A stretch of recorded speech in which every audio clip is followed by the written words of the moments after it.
What's up, everyone? I'm back for another episode. Listen, last episode I rewatched it. I think I was a little stiff, so I'm going to work on being more like myself in this episode. I guess I was a little nervous. I'm used to talking to people and not cameras, but in real life I'm a little bit more playful. So I'm going to focus on being more playful and more like myself this video. So hopefully I'm doing a good job so far.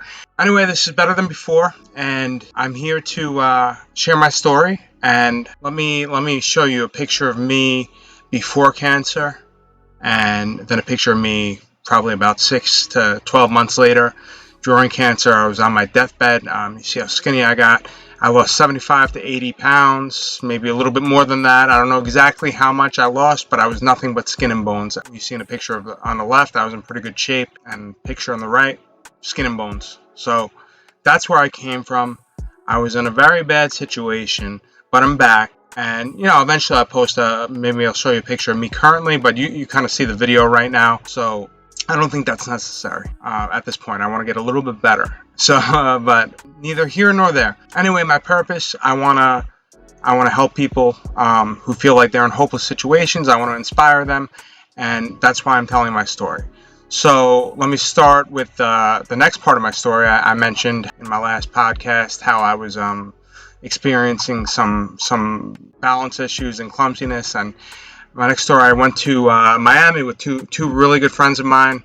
Darren, who's actually the editor of this YouTube page or podcast, and Tom, who I was his best man, and I'm his daughter, Sophia's godfather. So two people really close to me. We went to Miami. It started off great, but I just felt clumsy the whole time. And get a little bit of a refresher from Darren and Tom, but they told me I kept saying that my equilibrium was off, and then it was a scary thing. I wasn't sure what was happening. I told them, when I got back, I'm gonna get checked out. But they reminded me how clumsy I was the whole vacation, and we were at like lunch or something. We were at a restaurant, and I just completely knocked over a glass of water, which their words, they've never seen me do that, and it was really a really weird way to knock it over. It was like almost like I did it on purpose, but obviously it wasn't on purpose. It was not the most ideal situation. The last night I was there, I think we were there for 3 or 4 days. On the last night, I didn't leave my room. I was on the bed the whole time and kind of sleeping throughout the day. Just everything was it was just hard to do anything. And we did go to the beach at one point, and I lasted about a minute. Like, as soon as my feet hit the sand, the beach was a little too hot for me, and I had problems with heat throughout my story.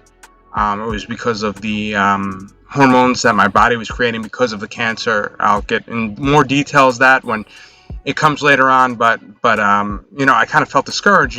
It was October in Miami, and yes, Miami is hot, but you would think it was more hot in August or July. In October, it shouldn't be that hot where I couldn't tolerate the beach. So that was another alarm for me. I pride myself on being tough, and I was like, I couldn't even stand being on a beach. This is really weird. On our way home, caught the flight to New York, and I had the middle seat, and I felt so claustrophobic, and I felt like I was overheated, like it was so hot on the plane, and I could feel my heart rate go up, and I was just feeling really nervous. I thought I was having a nervous breakdown. I was not doing well, and luckily, the flight attendants on this flight from Miami back to Newark, wonderful people.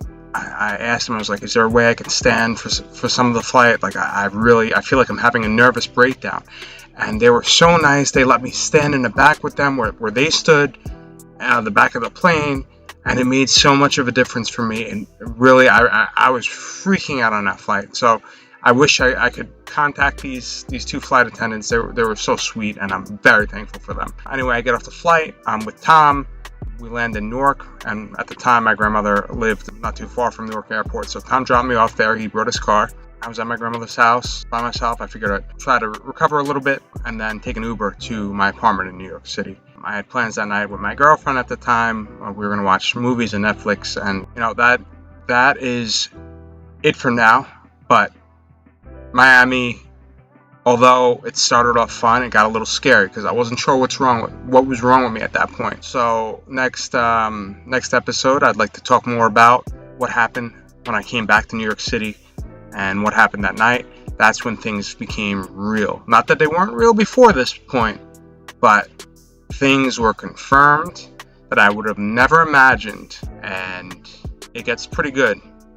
So I'll just say expect the unexpected. Stay tuned. I'm here to inspire. Thank you, everyone. I wanted the phrase "I'm here to inspire" be my ending line. So let me do it one more time. I'm here to inspire.